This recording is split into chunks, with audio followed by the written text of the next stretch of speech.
Alien Isolation, I guess, is the alien game that we've always wanted to play, a game that goes back to the roots of the series, back to Ridley Scott's Haunted House in Space, with a new character who's very much underpowered and underprepared to face what she's confronted with. You know, we really wanted to give the player a sense of what it would be like to encounter Ridley Scott's original Alien.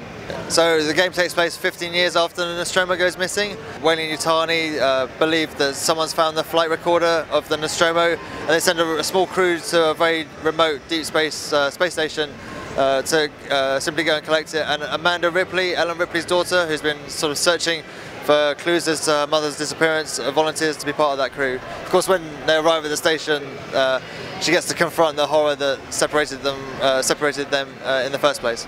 So Alien Isolation isn't about killing, it's about surviving against the alien. The player has a sort of number of options to tackle any kind of situation. So, you know, they can try and evade, they can try and distract, or they can try and sort of tackle things head on. You know, there's a crafting system that allows you to find things in the world and put together kind of devices which, if used at the right time, in the right place at the right time, you know, has the potential to change the odds and increase your chances of survival. There are a few weapons in the game, but again, they're not the answer really. You know, there's a flamethrower. We have the iconic flamethrower from the first film, which is this explosive weapon that's quite powerful. It has some significant drawbacks as well. You know, it uses fuel at an incredible rate, and so it actually becomes a kind of weapon of last resort. You know, the alien is scared of fire, you know, but it's also smart. It will keep at its distance. It will keep out of range and try and tackle you and kill you from a different way. So one of the things we really wanted to capture was that sort of pressure cooker feel which you get, I think, in the first film, that they feel totally trapped, and so that's likewise, you know, you're in this quite large space station, but at the same time there's no kind of easy way out. You can't just open the door and walk away. So we really want to kind of, again, you know, match the sort of, keep into the spirit of the first film and have that sense that there's no easy way out. You know, I think a large chunk of what makes horror so appealing and so effective is the unknown. It's not knowing what's around the corner. That's why we took the approach with Alien Isolation that the alien's using just its senses. It's not running under any prescribed paths or patterns.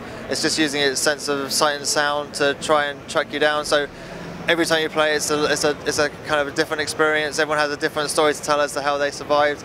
And so I think that's kind of one of the exciting things for us as developers. You know, we've been playing this game for over 3 years in a way, every day, and yet, because it is unpredictable, you know, each time you encounter the alien, it's almost like a fresh experience. You know, our hearts still thump, and you know, we still yelp, and it still makes us jump when we get caught. So we've been working on this game, like I say, for a long time, and I think, you know, we wanted to be able to talk about it. And so, you know, coming to E3, I think the best bit is just watching people's reactions. You know, seeing how they approach this encounter, and seeing how, you know, their reaction when they get killed, you know, and the kind of massive smiles that we've seen, you know, to generate. You know, people seem to be equally terrified and thrilled at what they're facing. You know, I think for me, Alien Isolation is the first time gamers have been able to go back to the roots of the series, to Ridley Scott's Haunted House Space, and confront this massive, terrifying, and really intelligent creature.